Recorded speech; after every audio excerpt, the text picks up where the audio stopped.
안녕하세요. 테크어비스 김의원입니다. 제5강 다중도면에 대하여 강의를 시작하도록 하겠습니다. 이번 강의에서는 도면을 여러 장으로 작업을 하실 때 그 도면들끼리 어떻게 상호 연결이 되는지에 대한 부분, 그리고 도면을 서로 연결할 때 사용되는 객체들이 여러 가지가 있습니다. 이러한 객체들의 사용 방법, 그리고 PCB 디자인 규칙에 대한 부분을 도면에서 어떻게 적용할 것인지에 대한 강의를 진행을 합니다. 먼저 다중도면의 연결 형태를 알아보기 위하여 프로젝트 옵션을 한번 보도록 하겠습니다. 프로젝트 패널에서 현재 작업 중인 프로젝트 패널 프로젝트 파일에서 오른쪽 버튼을 누르시고요. 프로젝트 옵션을 누르시게 되면 프로젝트 대화 상자가 나타나게 됩니다. 여기에서 이제 옵션이라는 탭이 하나 보이는데요. 이 옵션이라는 탭을 누르시면 현재 연결 방식에 대한 부분이 나옵니다. 가장 중요한 게 네트 아이덴티파이어 스코프라는 부분이 나오는데요. 여기를 보시면 현재 오토매틱으로 되어 있습니다. 연결 형태가 어떤 식으로 되어 있는지 보실 수가 있겠죠. 오토매틱은 기본적으로 도면 연결 상태가 어떻게 되어 있는지 소프트웨어가 스스로 분석을 해서 연결 형태를 자동적으로 바꿔주는 것을 말하고요. 그 외에 이제 나머지를 사용자가 수동으로 변경을 하실 수 있습니다. 플랫 형태가 있고요. 가장 많은 형태가 이제 플랫 형태의 일반적인 작업이 되겠죠. 그다음에 계층 구조 형태가 있다고 볼 수가 있습니다. 대표적인 형태가 되겠습니다. 플랫 형태를 보여드리기 위하여 회로도를 한 장 더 추가를 해보도록 하겠습니다. 프로젝트에서 마우스 오른쪽 버튼을 누르시고 Add New Project 스케매틱 메뉴를 눌렀습니다. 두 번째 시트가 하나 더 추가가 됐죠. 기본적으로 시트 1이 있었고 지금은 이제 시트 2가 있습니다. 그래서 시트 1과 2가 이렇게 분리되어 있는 형태를 플랫 형태라고 보실 수가 있습니다. 예, 플랫 형태로 구성되어 있는 걸 보실 수가 있고요. 이 상태에서 제가 이제 도면을 한번 연결을 한번 해보도록 하겠습니다. 먼저 회로도에 보시면 여기에 도면 연결 구성을 위한 넷 라벨이라는 게 있습니다. 네트 라벨이라고 하는 것은 지금 보시는 것처럼 이렇게 네트에 이름을 부여를 하는 객체인데요. 가장 많이 사용하는 부분입니다. 지금 와이어 부분에 마우스 커서를 올려놓고 잠시 기다리시면 툴팁이 뜨는데요. 여기에 와이어 그리고 네트가 현재 넷 라벨에서 부여한 이름이 그대로 나타나는 걸 보실 수가 있겠죠. 이게 바로 넷 라벨이기 때문이죠. 넷 라벨을 제가 그대로 복사를 하고 컨트롤 C 그리고 와이어도 와이어까지 함께 합쳐서 한번 복사를 해보도록 하겠습니다. 컨트롤 C 그리고 두 번째 도면에서 그것을 그대로 가져다 놓았습니다. 네, 이렇게 구성을 하게 되면 지금 이제 첫 번째 도면과 두 번째 도면이 이제 저장을 한번 하고요. 컨트롤 S를 누르고 저장을 했습니다. 첫 번째 도면과 두 번째 도면이 이제 분리가 되어 있는 형태인데요. 이 상태에서 제가 컴파일을 진행을 해보겠습니다. 프로젝트에서 마우스 오른쪽 버튼을 누르고 컴파일 프로젝트를 진행을 하시게 되면 몇 가지 에러 메시지가 나오긴 했는데 에러는 일단 무시를 하시고요. 도면의 연결 구조만 한번 보도록 하겠습니다. 현재 여기 넷 라벨에 kp 언더바 p0 0 언더바 3라는 게 보입니다. 요 넷 라벨과 지금 여기에 보이는 이 네트가 서로 상호 연결된 형태로 구성이 되게 됩니다. 현재 상태에서는 첫 번째 도면과 두 번째 도면의 네트가 서로 연결됐는지 명확하게 구분이 좀 어려운데요. 오른쪽 상단에 보시면 톱니바퀴 모양이 있습니다. 이 톱니바퀴를 눌러서 시스템 프로퍼티에 들어왔습니다. 여기서 시스템 카테고리에 보시면 디자인 인사이트가 있고요. 디자인 인사이트 항목에서 다큐멘트 트리라는 부분이 있는데 이게 지금 마우스 호버에서 꺼져 있습니다. 이것을 체크를 해주시고 OK를 누르시게 되면 이제부터는 넷 라벨 위에 또는 네트 위에 마우스 커서를 올려놓고 잠시 기다리시면 이렇게 보시는 것처럼 어떤 도면에 연결되어 있는지 그 트리가 나타나게 됩니다. 시트 1에 지금 진하게 표시되어 있는 이 부분과 지금 시트 2에 있는 상단에 보이는 부분이 상호 연결되어 있기 때문에 같은 네트로 인지되어 있다는 것을 사용자는 아실 수가 있습니다. 이처럼 넷 라벨을 이용하여 두 개의 떨어진 도면을 상호 연결시켜주는 매개체로 이용할 수 있는 방법이 있습니다. 네. 다음번으로는 포트를 한번 추가를 해보도록 하겠습니다. 포트를 추가를 하는 행동이 어떻게 달라지는지 한번 보도록 하죠. 포트를 이렇게 클릭을 해서 배치를 했고요. 이 포트의 이름을 테스트 언더바 네트라고 입력을 했습니다. 네. 입력된 포트 네임을 컨트롤 C로 복사를 했고요. 다시 시트 1으로 와서 포트 테스트 네트라는 것을 아까 이 P03 언더바 3에 연결되어 있던 것을 여기 밑에다가 한번 연결을 해보겠습니다. 자, 이렇게 되면 어떻게 될까요? 네. 지금 형태로 연결을 하고 다시 프로젝트에서 컴파일을 진행을 해보겠습니다. 네, 컴파일 에러는 역시 무시하시고요. 자, 이번에는 연결 형태를 확인해 보기 위해서 마우스 커서를 올려놨습니다. 네. 지금 현재 시트 1에 있는 도면의 연결 위치가 하이라이트 되어 있고요. 시트 2를 보시면 네. 어떤 것을 느낄 수가 있죠? 네. 포트가 들어가는 순간 랜 라벨은 전역적인 성질을 무시하고 지역적인 성질을 갖게 됩니다. 그래서 시트 자체를 벗어나서 연결될 수 있는 기능이 바로 막혀버리게 되는 거죠. 자동적으로 전역과 지역의 성질이 있는데 전역적인 성질이 차단이 되는 겁니다. 그래서 랜 라벨을 전역적인 성질을 자동적으로 포트가 들어감으로써 없애주는 그런 형태를 구성하실 수가 있습니다. 만일 사용자가 넷 라벨의 전역적인 성질이 없어지는 것을 원치 않는다면 프로젝트 옵션에서 옵션의 변경으로서 바로 변경하실 수가 있습니다. 아까 보셨던 해당 옵션 오토매틱으로 되어 있는 부분들은 넷 라벨과 포트의 상호 조작 방법에 대해서 방금 보셨던 것처럼 자동적으로 변경이 되고요. 여기에 보시면 글로벌이라는 항목이 있습니다. 이것은 넷 라벨과 포트에 대해서 글로벌 전역적인 성질을 항상 잃지 않고 부여를 하겠다라고 설정을 할 수가 있습니다. 또는 플랫으로 하시게 되면 only 포트, 포트만을 전역적인 성질을 갖고 넷 라벨은 전역적인 성질을 갖지 않겠다라는 부분이 되겠죠. 그래서 오토매틱으로 설정했을 경우에 플랫과 글로벌의 상태를 프로그램 스스로 변경을 할 수 있는 그런 부분이 되겠고요. 그 다음에 계층 구조의 형태도 오토매틱은 관여를 하게 됩니다. 어떻게 달라지는지 한번 보도록 하겠습니다. 지금 보셨던 이 포트를 지금은 연결, 플랫 형태의 연결 매개체로 활용을 했었는데요. 이번에는 다른 형태로 한번 구성을 해보겠습니다. 이 포트를 지웠고요. 지금 시트2를 제가 여기서 한번 불러보겠습니다. 디자인 메뉴에서 Create Sheet Symbol from Sheet라는 메뉴를 눌러줍니다. 네, Sheet2라는 도면이 보이시죠? Sheet2를 선택하시고 OK 버튼을 눌러줍니다. 보시는 것처럼 Sheet2가 연결이 되고요. Sheet2가 배치가 됐는데 이 배치된 것이 바로 시트 심볼이라고 하는 오브젝트 객체입니다. 이것은 지금 시트2는 시트1에 속해 있는 하위 도면으로서 구성이 되고 지금 보시는 이 항목은 시트 엔트리라고 해서 시트 분기가 되겠죠. 여기에서는 이제 와이어링에 의해서 배선의 연결이 관여가 되는 겁니다. 네. 그래서 시트 엔트리와 그리고 시트 포트가 하나의 연결 통로로서 이용이 되는 그런 형태를 보실 수가 있습니다. 그리고 상위 도면에서 어떻게 와이어링을 연결해 주냐에 따라서 연결 형태는 달라지게 되는 거죠. 이것도 역시 컴파일을 해보겠습니다. 컴파일. 네, 구조가 좀 달라지죠. 네, 시트 1 밑으로 시트 2가 자동적으로 들어가게 되고요. 이렇게 구성되는 걸 보실 수가 있습니다. 올려놓게 되면 네, 시트 1, 시트 2의 연결 형태를 보실 수가 있겠죠. 이처럼 포트와 시트 넷 라벨에 대하여 용도별 사용 방법을 좀 알아봤는데요. 좀 더 명확하게 여러 가지 예를 들어서 설명을 드리도록 하겠습니다. 라이브러리가 좀 하나 필요할 것 같아서요. 라이브러리를 하나 불러보도록 하겠습니다. Miscellaneous Device라는 부분에서 핀이 좀 많은 ADC-8이라는 부품을 불러왔습니다. X키를 눌러서 위치를 좀 옮겼고요. 네. 여기에 이제 제가 와이어를 한번 배선을 해보도록 하겠습니다. 요거는 삭제를 하고요. 삭제를 하고 와이어를 여기에서부터 여기까지 선을 뽑았습니다.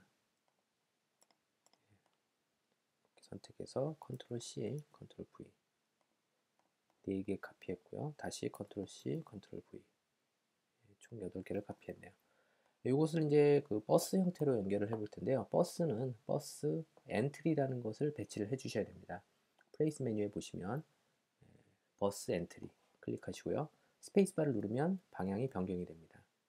원하는 형태로 버스 엔트리를 8개를 클릭해서 배치를 했고요.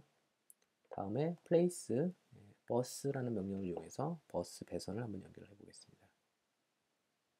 클릭, 클릭, 클릭. 네, 완료됐죠?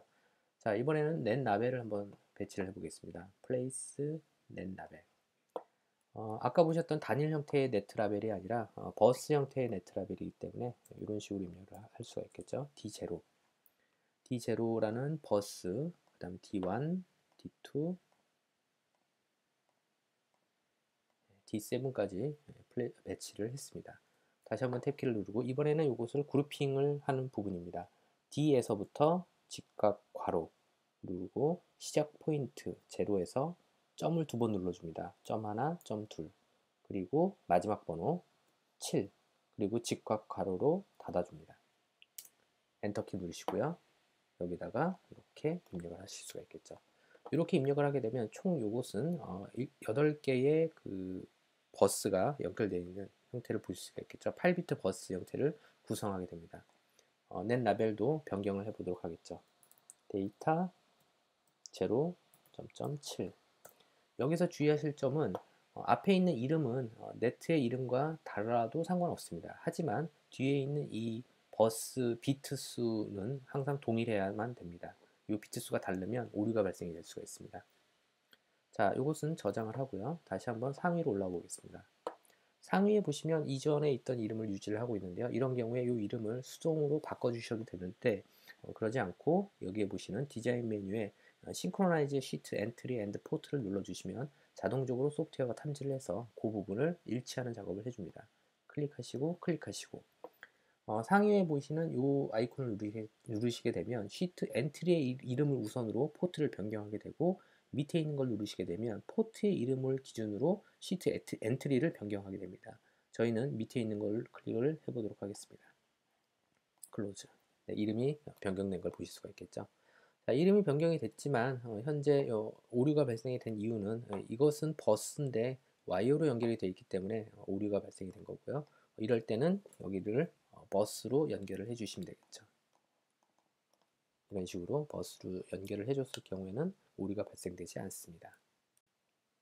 계층 구조를 사용하는 경우에 계층 구조를 하나만 사용하는 게 아니라 반복적으로 사용하실 수도 있습니다. 지금 보시는 이 블럭 하나가 있는데요. 블럭을 선택하시고 컨트롤 C 그리고 컨트롤 V를 누르면 블럭이 복사가 됩니다. 지금 보셨던 이 첫 번째 블럭의 이름이 이 위에 나와 있는데요. 이 이름을 제가 변경을 해보도록 하겠습니다. US1이라고 주도록 하고요. 두 번째 거는 US2라고 주도록 하겠습니다. 네, 이렇게 되면 sheet2라는 회로도를 가져다가 2번 재사용을 하게 된 이런 결과가 나오게 되겠죠. 다시 한번 컴파일을 하고 sheet2로 돌아가 보도록 하겠습니다. 네, sheet2로 들어오게 되면 화면 하단에 sheet2에 탭이 생기게 되는데요. US1과 US2라는 항목이 생기게 됩니다. 이것은 현재 이 도면이 한 장만 원래 드로잉이 되어 있었는데 이것을 사용함에 있어서 2번 사용이 됐기 때문에 그것에 따라서 블럭으로 이렇게 구분을 해주는 형태가 되겠죠. 네. 네, 그래서 이렇게 작업을 하실 수 있는데 이런 식으로 작업하게 되면 개수가 많아지면 많아질수록 이 채널은 늘어나게 되겠죠. 이러한 채널이 반복적으로 늘어나는 것을 좀 더 쉽게 사용할 수 있도록 지원하는 기능이 바로 멀티 채널입니다. 자, 방금 보셨던 것처럼 그 항목을 복사해서 붙여넣기로 쓰실 수도 있지만 이렇게 쓰지 않고 이 부분을 좀 다르게 쓰실 수도 있습니다. 바로 리피트가 됩니다. 리피트 그리고 채널 네임, 채널 네임을 주시고요. 채널 번호를 주실 수가 있습니다. 1 그리고 마지막 채널을 몇 개까지 쓸 것인지 1에서 5번까지. 네, 이렇게 되면 자동적으로 시트 심볼의 블럭 그 모양이 여러 개가 겹쳐 있는 모양 형태로 나오게 되고요. 그 개수에 맞춰서 자동적으로 서브 채널도 변하게 됩니다. 컴파일을 해보시면 시트2로 돌아왔을 때 하단에 채널 개수별로 이렇게 늘어나는 걸 보실 수가 있겠죠. 네. 그래서 데이터처럼 이렇게 블록으로 되어 있는 경우에는 이렇게 형태로 나오게 되고요. 이것을 좀 다른 형태로 한번 디자인을 해보겠습니다. 이렇게 채널로 구성이 되어 있는 경우에 제가 이 블럭을 삭제를 하고 하나의 선만 연결을 해보도록 하겠습니다. 하나의 선, 네, 그리고 이것을 포트로 한번 연결을 해보도록 하죠. 네, 이것을 이제 데이터라고 입력을 했고요. 데이터라는 선 한 가닥이 바깥으로 나가게 되는데 여기서 나왔을 때는 채널이 있기 때문에 그 채널의 개수만큼 늘어난 형태로 구성이 될 겁니다. 그래서 이거를 repeat 데이터라고 주실 수가 있습니다. 이때 사용되는 괄호는 직각 괄호가 아니라 둥근 괄호로 사용을 하시면 됩니다. 이렇게 연결을 하시고 이 부분에서 배선은 한 가닥만 뽑아내면 되겠죠. 한 가닥. 네, 한 가닥의 선이 나왔고요. 이곳에 낸 라벨을 데이터라고 주도록 하겠습니다. 데이터. 네, 데이터라고 부여를 했고요. 그 다음에 다시 버스를 연결해 줍니다. place 버스.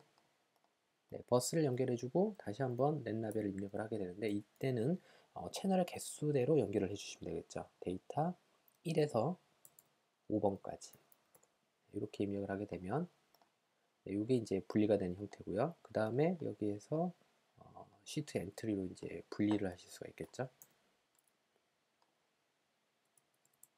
하나, 둘, 셋, 넷, 다섯. 그리고 와이어로 이렇게 5가닥의 선을 뽑아내실 수가 있습니다.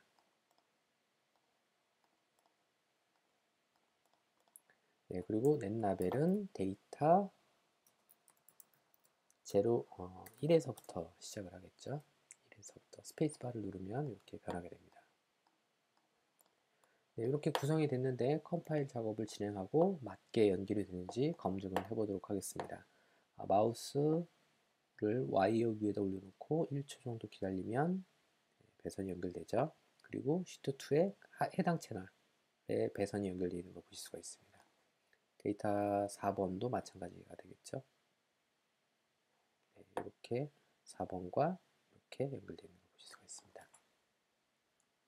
네, 이렇게 구성된 도면에 대해서 부품 참조 번호가 구성되는 규칙을 좀 보여드리면요. 지금 현재 원래 마스터의 회로에 있는 부품 참조 번호는 뭐 U 물음표 형태로 구성이 되어 있는데요. 이것을 제가 뭐 U 10번이라고 입력을 했습니다. 자, 이렇게 입력을 하시게 되면 자동적으로 U1, U1에는 해당 번호 U10번 언더바 US1이라는 채널 네임이 뒤에 붙게 됩니다. 그래서 모든 번호들은 다 자기 자신의 원래 부품 참조 번호 이름에다가 각 채널 번호가 뒤에 붙게 되는 거죠. 이런 식으로요. 이런 형태를 사용자가 변경을 하실 수도 있습니다. 프로젝트 옵션에서요. 프로젝트 옵션에 보시면 멀티 채널이라는 탭이 보이시고요. 멀티 채널에서 해당 이름을 어떻게 부여할 것인지를 설정하실 수가 있습니다. 부품 참조 번호 이름이 맨 앞에 오고 그 다음에 룸 네임이 뒤에 오는 이런 형태의 이름을 주실 수도 있겠죠. 자, 이런 식으로 실제로 네이밍을 구성을 하는 방법을 알아봤는데요. 이 부분을 실제로 저는 이제 이렇게 구성하지 않고 그냥 U10번, U11번, 12번 이런 식으로 피지컬하게 부여를 하고 싶다라고 하셨을 경우에는 실제로 해당 채널에 가셔서 더블 클릭하신 다음에 그 번호를 실제로 원하는 이름으로 변경을 해주시면 됩니다. 어노테이트 체크하시고요. 이 번호 이름을 여기다가 실제로 U11번 형태로 구성을 하면 되겠죠. 여기다가 입력하면 되겠죠. U11번.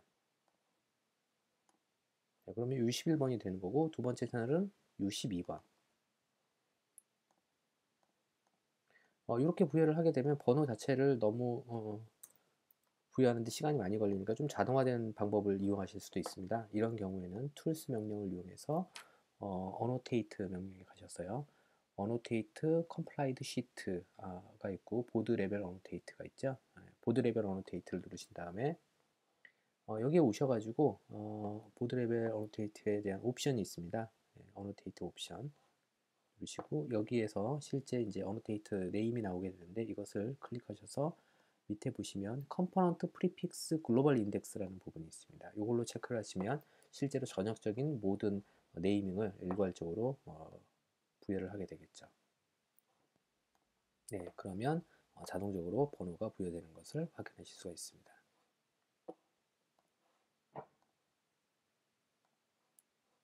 네, 그러면 이런 식으로 U1, 2, 3 순서대로 실제 사용하지 않은 번호를 가지고 순서대로 이렇게 쭉 부여되는 것을 확인하실 수 있습니다. 다음으로는 연결 객체에서 가장 많이 사용하는 전원에 대해서 알아보도록 하겠습니다. 전원에 대한 연결 객체는 화면 상단에 보시면 이러한 기호가 있죠. 이 기호를 누르셔도 되고 플레이스 메뉴에 보시면 파워 포트라는 메뉴가 있습니다. 이것을 누르시고 실제로 플레이스를 하실 수가 있겠죠. 탭키를 눌러보시면 전원에 대한 이름이 나오는데요. 전원 포트에 대한 이름, 넷 네임을 여기다 부여를 하실 수가 있고요. 그 다음에 모양을 여기서 결정을 하실 수가 있습니다. 어로우 형태도 있고요. 화살표 모양이 되겠죠. 바 모양, 그리고 서클 모양 이런 형태가 있습니다. 모양을 서클로 구성을 하고요. 제가 VCC라고 입력을 했습니다. 그러면 보시는 것과 같이 이런 형태의 VCC 기호가 만들어지겠죠. 탭키를 누르고 이름은 그대로 놔두고 모양만 변경을 해보겠습니다. 바 모양으로 바꿨습니다. 그러면 이렇게 만들어집니다. 그리고 모양은 같지만 이름을 좀 다르게 해보겠습니다. VCCA 이렇게 하시게 되면 실제로 이제 이런 모양 세 가지 형태가 있는데요. 이름이 동그라미 형태의 VCC, VCC의 바 모양, 그리고 VCCA의 바 모양. 여기에서 중요한 점은 모양이 중요하지 않다는 겁니다. 바로 넷네임이 중요합니다. 그래서 지금 보시는 이 두 개는 서로 다른 형태로 구성이 되기 때문에 별개의 네트로 인식이 되고요. 이 두 개는 모양은 다르지만 이름이 동일하기 때문에 같은 네트로 인식이 됩니다. 전원 포트는 전원 심볼은 자동적으로 무조건 그 전역 성질을 갖기 때문에 도면 연결 형태가 계층 구조 형태라든지 플랫 형태라든지 어떤 형태라든지 도면을 넘나들면서 상호 연결될 수 있도록 구성을 하실 수가 있습니다. 다음으로는 PCB 연결 규칙을 한번 보도록 하겠는데요. 지금 제가 이렇게 미리 한번 그려놓은 블럭이 있습니다. 이거는 이제 블랭킷이라고 합니다. 블랭킷. 삼각형을 누르시면 블랭킷이 펼쳐지고 오므려지고를 결정을 하실 수가 있겠죠. 이 블랭킷은 드로잉 하시는 방법이 플레이스 디렉티브 블랭킷이라는 이름 명령을 이용해서 드로잉을 하실 수 있습니다. 블랭킷 클릭을 하시고요. 선택 그리고 사각형을 그려주듯이 클릭하시고 클릭 클릭 그리고 마지막 지점에서는 마우스 오른쪽 버튼으로 완성을 해주시면 됩니다. 여기서 마우스 오른쪽. 네, 그러면 이렇게 완성이 되는 걸 보실 수가 있고요. 이렇게 블랭킷으로 감싸져 있는 이 블럭 내에 있는 네트 라벨 또는 뭐 포트, 기타 부품, 그 다음에 배선 이런 것들은 전부 다 같은 규칙을 가지게 됩니다. 그래서 규칙 자체를 일괄 반영할 경우에는 블랭킷으로 감싸줄 수 있습니다. 그리고 이 블랭킷에다가 직접 매개 변수에 대한 네트에 대한 룰을 결정을 해줄 수가 있겠죠. 플레이스 디렉티브의 파라미터 셋이라는 부분이 있습니다. 파라미터 셋을 이용해서 스페이스바를 누르고 블랭킷에 직접 연결을 해주셔도 되고 네트에다가 직접 연결해 주셔도 됩니다. 블랭킷에다가 연결을 해보겠습니다. 그리고 여기에 디자인 룰을 10은 좀 두껍고요. 0.5mm라고 줬습니다. 0.5mm의 배선 굵기를 지정을 해주겠다. add 누르고 룰을 결정해 주시면 되겠죠. Routing with Constraint를 선택해 주시고 OK. 그리고 여기서 이제 두께를 결정을 해 주시면 되겠죠. 두께 0.5mm 블럭으로 이렇게 감싸고 그 다음에 Ctrl C 세 가지 값을 줄 수가 있는데요. 최대치의 값이 max width고요. 최소치는 minimum width 그리고 권장값은 여기에 가운데 입력을 해주시게 됩니다. 이렇게 규칙을 입력을 하시게 되면 굳이 PCB에서 별도의 어떤 배선 굵기를 지정 안 하셔도 회로도에서 이렇게 배선의 굵기를 결정해 주실 수 있습니다. 이런 형태로 배선을 연결을 했는데 이것을 제가 복사를 해서 여기에다가 직접 이렇게 연결을 해 주셔도 돼요. 그러면 이제 개별적으로 구성을 하는 형태가 되겠죠. 이것은 개별적이 아니라 그룹으로 룰을 지정하는 형태가 되겠고요. 이렇게 구성을 하는 것은 다양한 형태를 구성할 수 있지만 아무래도 블랭킷으로 지정을 하시는 게 좀 더 효과적으로 구성을 하실 수가 있습니다. 다음으로는 블랭킷을 이용해서 디퍼런셜 페어에 대해서 연결하는 방법을 보도록 하겠습니다. 지금 제가 블랭킷을 그려놨는데 이게 지금 너무 좀 크고 좀 작게 이렇게 구성을 해봤습니다. 이 블럭이 바로 지금 USB 연결 부분이 되는데요. P하고 M으로 구성이 되어 있습니다. 알툼에서는 포지티브의 디퍼런셜 페어인 경우에는 마지막 글자가 언더바 P로 끝나야 되고요. 그 다음은 언더바 N으로 끝나야 됩니다. 그래서 디퍼런셜 페어 N, N이 되고 얘는 디퍼런셜 페어 언더바 P로 구성을 해보도록 하겠습니다. P 잘못 들어가면 P 됐습니다. 자, 요것을 이제 디퍼런셜 페어로 연결만 해주면 되는데요. place 디렉티브 그리고 디퍼런셜 페어 이것을 여기에다가 이렇게 연결을 시켜주면 되겠죠. 네, 그러면 자동적으로 요 두 개의 네트가 KP 언더바 P, KP 언더바 N 해서 디퍼런셜 페어의 규칙으로 등록이 되게 됩니다. 여기다가 디퍼런셜 페어의 어떤 규칙을 좀 더 세부적으로 넣고 싶으시면 규칙을 연계를 시켜줄 수도 있습니다. 하이스피드 쪽이 아니고 디퍼런셜 페어가 여기 보시면 디퍼런셜 페어 라우팅이라고 보이시죠? 키를 누르신 다음에 디퍼런셜 페어에 대한 규칙을 넣어주시면 되겠죠. 갭에 대한 크기라든지 그다음에 두께에 대한 크기 각각 최소값, 맥스값, 그 다음에 권장값을 지정하실 수 있고요. 배선을 하다 보면 예기치 않게 중간에 어떤 비하라든지 이런 것들을 만나서 떨어져야 되는 경우가 있습니다. 이렇게 떨어질 때 최대 떨어질 수 있는 거리가 얼마인지 이런 것들을 입력을 해서 디퍼런셜 페어의 규칙을 지정을 하실 수가 있습니다.